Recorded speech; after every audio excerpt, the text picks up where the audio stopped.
Hello, welcome to my English class on the language zone. Today we're going to be discussing dependent prepositions.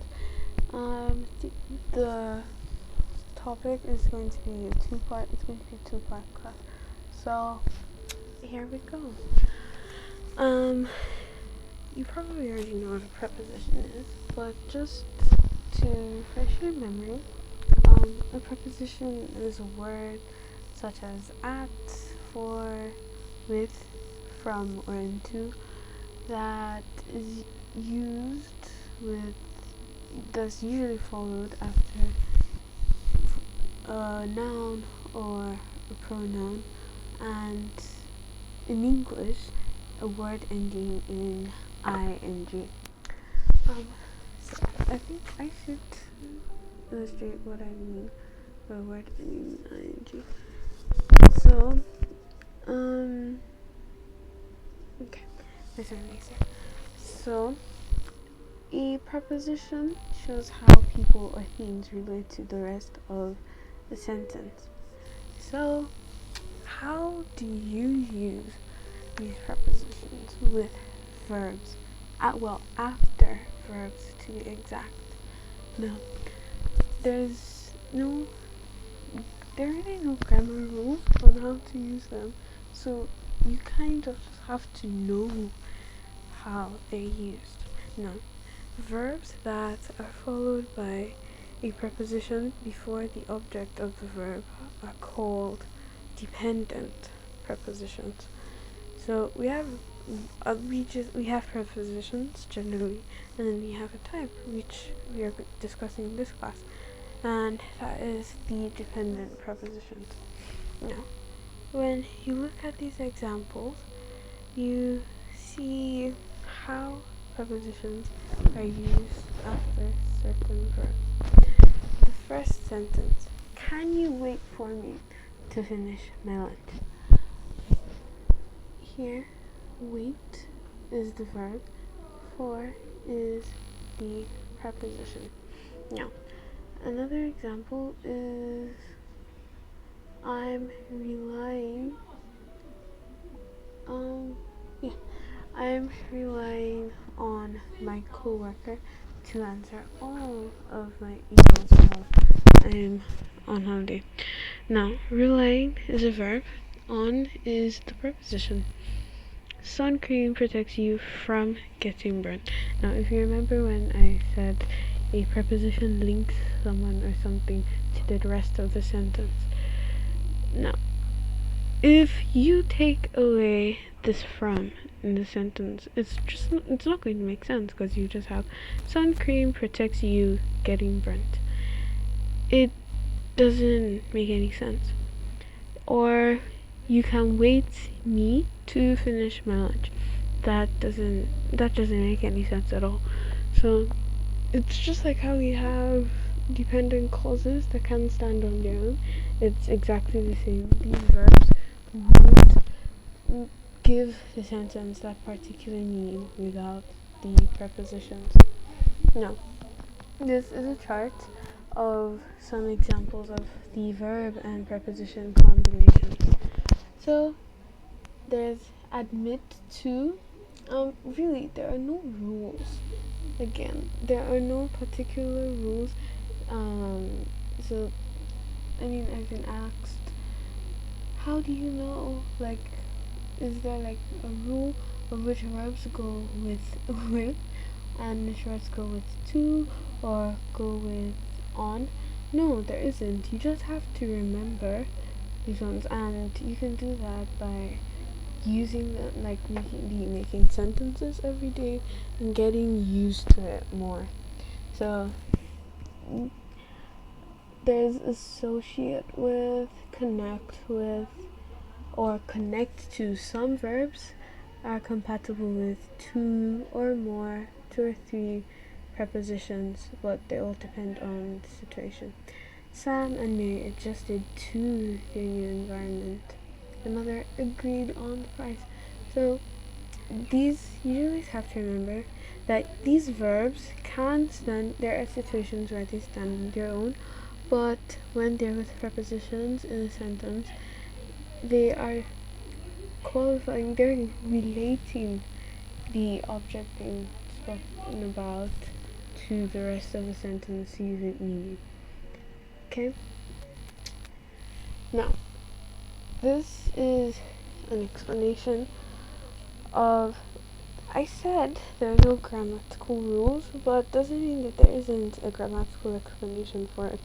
So, when a verb is part of a longer sentence, it's followed by a specific preposition, which was what I tried to illustrate earlier when I told you to imagine removing the preposition and in those sentences and just leaving them with the verb. Now, the preposition and the verbs are boldened, and you have agree with, might. Now, when we say a longer sentence, because this might be confusing, this is a short sentence. This doesn't really have like 15 words. Now, when we say longer sentence, it means a sentence that, in this context, means a sentence not just about the actual length, but the fact that the sentence is conveying more than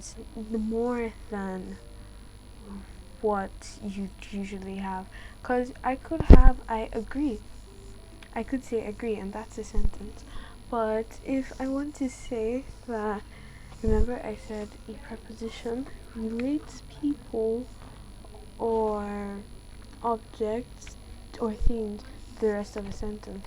So let's say Mike is my colleague and he says something at a meeting.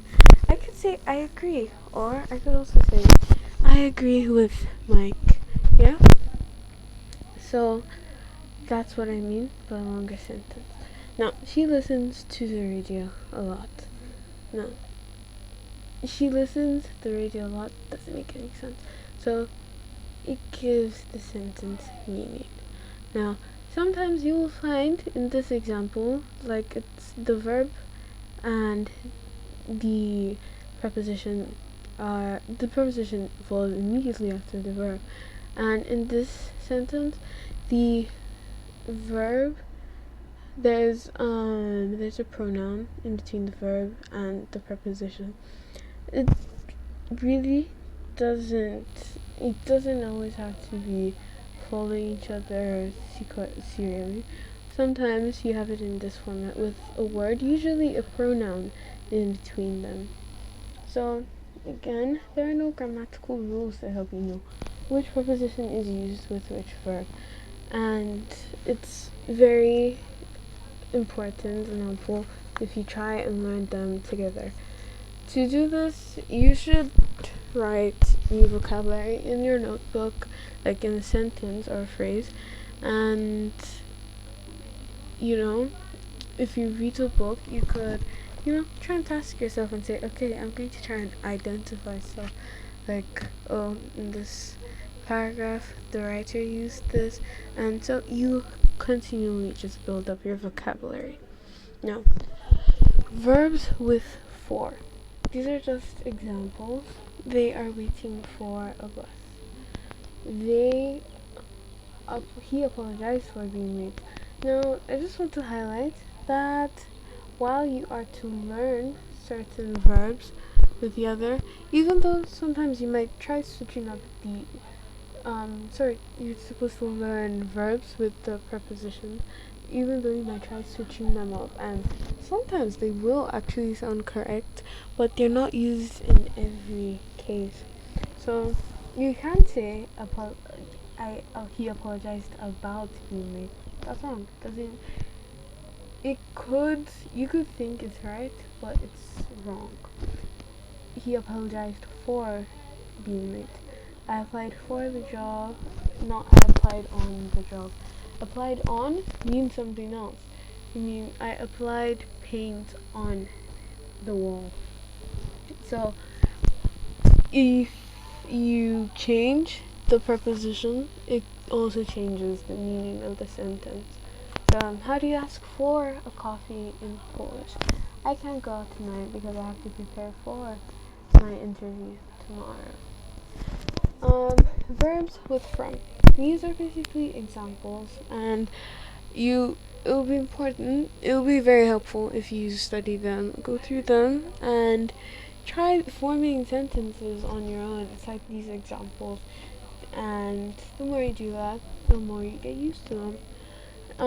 The spray should protect you from mosquitoes. Has he recovered from the accident yet? She won an award because she saved someone from their drowning. Again, there's space, so sometimes it could be a pronoun in between the verb and the preposition, or sometimes it could just be a noun, So don't get confused, because there's for some, like here, the preposition follows immediately after the verb. It's totally fine. It's not a rigid rule. Now, verbs with in. She doesn't believe in coincidences. Sorry. She doesn't believe in coincidences. Our company specializes in computer software. You can say our company specializes on or about or specializes with computer software. Is definitely not correct. I'm saying that because I've heard people make that mistake, and please do not. They do not. It doesn't. It's not even about it changing the meaning of the sentence. It doesn't work together with the verb specialize. Now, verbs with on, their decision will depend on the test result. You don't depend in something, but you can depend on something, but you don't depend about something. And you don't depend with someone or something. You depend on someone, or something is dependent on another factor. The film is based on the novel by Boris Pasternak. Based on, not based about, not based. There's based in, but that's a totally different meaning. That's kind of referring to location. You could say, my brother who's in the military is based in Afghanistan. That's an example. Based in. So, some of these verbs go with other prepositions, but each preposition has its own meaning. So you can say, like using based on, you can't say based in the novel. That's wrong. But I could say the film director is based in London. That's different. Now, if you make so much noise, I can't concentrate on my work. You don't concentrate about work, you don't concentrate with work, but you can concentrate on your work. Now, we are relying on you. I think we actually did an example with relying. You don't rely about, you don't rely in. That, I mean, it does sound correct sometimes, but it's not. It just doesn't work. We don't agree on anything, but you can agree with someone. So, agree on is kind of like a general topic, or like you agree on a thing, then agree with is for a person. Yeah. With verbs with all, I don't approve of hunting for animals for their fur. Approve of works. You also have people say, can you approve on something? You don't approve on something, but you can approve something. Now, that is out of context here, because it's just the verb approve, so it doesn't fall under the topic of dependent prepositions. But you can say, I approved something. I approved, like you're a boss, and then you say, oh, I approved the letter for Michael's promotion. Yeah, that's different. Approve of, it's like expressing an idea or an opinion, agreeing with someone. Now, our dog died of old age. You die of, you don't die on old age, but you can die on a date.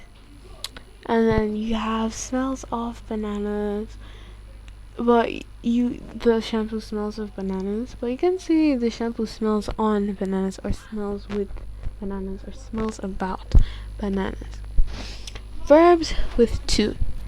What kind of music do you like listening to? Listen and to. The verb listen with to. You've really got to remember that, because that's like really, really basic. If you like music, you could use that as a way of remembering. You listen to music, you don't listen about music, right? Yeah. And you also listen to the radio, or listen to a podcast. You don't listen about a podcast, but you can listen with your friend. I listened to the radio with my friend.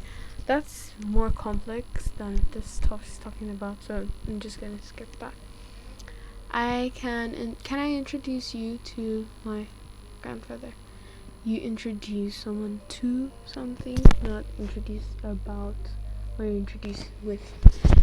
Please refer to the notes at the end for more information, and apologized to me the next day.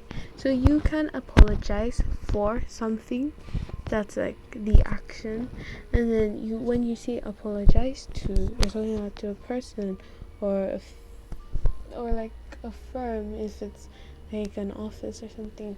So to person, for apologizing for something, is for the action.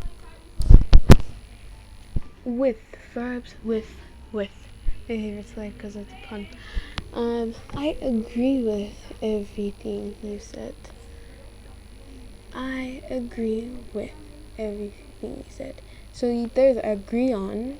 We agreed on the theme for the Christmas party, or for the end of year party. And I agree with Michael's idea. So it depends on, like, with is more, you agree on is kind of more abstract when you're talking about something in general, and with is when you're referring to the person and not just the person's idea. My assistant will provide you with more information if you need it. We're finding it difficult to deal with distress. So you can make a deal on something, but you don't say I found it difficult to deal on the stress. No, that's not right. I deal with the stress. There's a deal on, make a deal on something, but that's not related to this topic at all, so do not make the mistake of saying deal on. Make a deal with something is a more complex verb form, so, and it does not relate to dependent prepositions. Now we have adjectives with prepositions when it comes to dependent prepositions. Now, an adjective is a word that describes a person. An adjective tells you more about a person or thing, like talking about their appearance, their color, size, and many other qualities about the person. So in this example I gave, the tall man in the red shirt is a friend of mine. It's tall and red are the adjectives. Now, adjectives with prepositions are also a type of dependent prepositions. Now, a preposition is a word that's used to connect two ideas or demonstrate the relationship between two concepts. And, well, you're pretty much familiar with the prepositions because we just went through them, so I'm gonna forge ahead. Now, do you know how to use adjectives with prepositions? Now, for example, you have interested in or similar to. I'm interested in the idea. Now, interest is an adjective. It describes, there's an idea, right? and you're interested in, you're expressing interest in it. So you're describing the quality of the idea. Now, my jacket is similar to yours. Similar is the adjective that describes the jackets. Well, the jackets, cause your jacket and my jacket are similar. She's brilliant at math. Brilliant is an adjective that describes somebody's capability, probably academic. So, my neighbor is angry about the party. What is your neighbor? Your neighbor is angry about.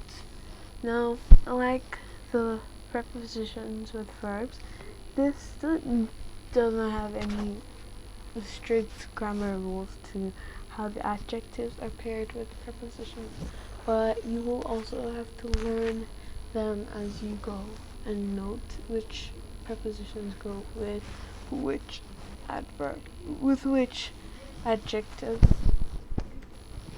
So, and again, the grammar explanation. Some adjectives go with certain prepositions, and again, no grammatical rules for which preposition is used with which adjective. Now, we're going to go over the patterns that will be very helpful to you when you need to learn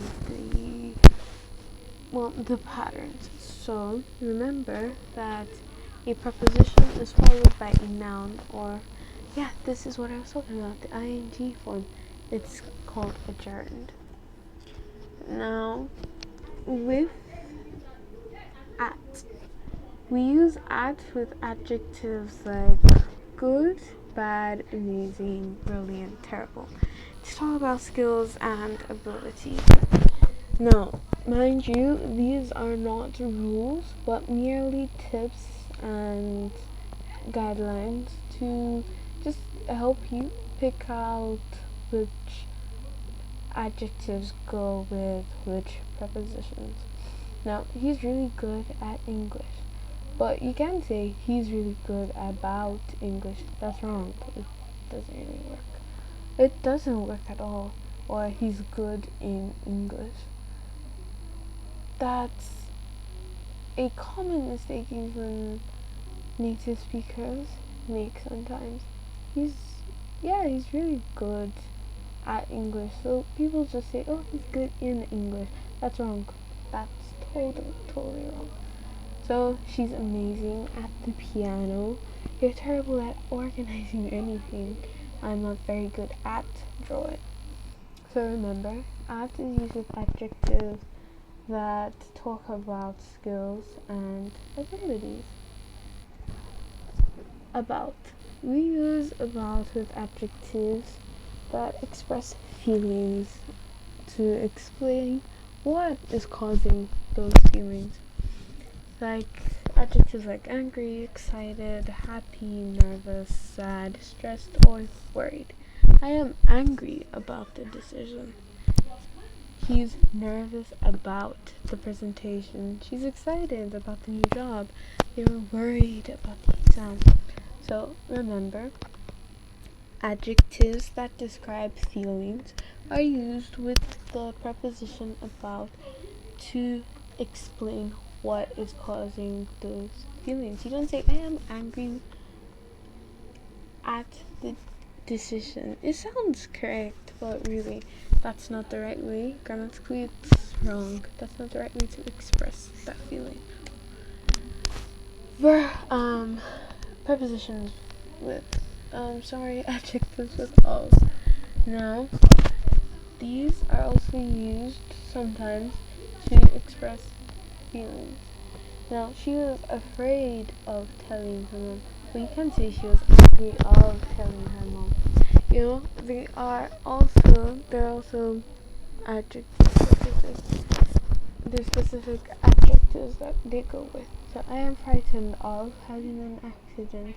You should be proud of your progress. So, again, like I said, not rules. They're not rules, but just guidelines.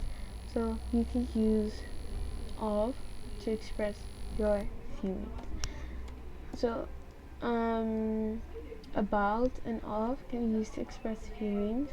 Now, the difference between these two is that this explains what is causing the feeling too, but then this is just to show the feeling you're having, and also sometimes express what's causing the feeling. Now, to. We use to show a connection between people or things. He's married to the director. I'm addicted to my phone. I'm not. I'm allergic to nuts. I actually am. It's similar to the old one. So, a connection is very important when you're communicating with someone. So I could be telling, let's say, I need someone to bake me a cake, right? Just for the holidays. And they're like, oh, if I could do this. And I'm like, oh no, you have to be careful. I'm allergic to nuts. So, let's say the baker suggested that they're going to make me a special nut cake. And then I'm like, oh no, I'm allergic to nuts. So, and I'm like, no, sorry, you can't make that cake. And I'm like, why? I'm allergic to nuts.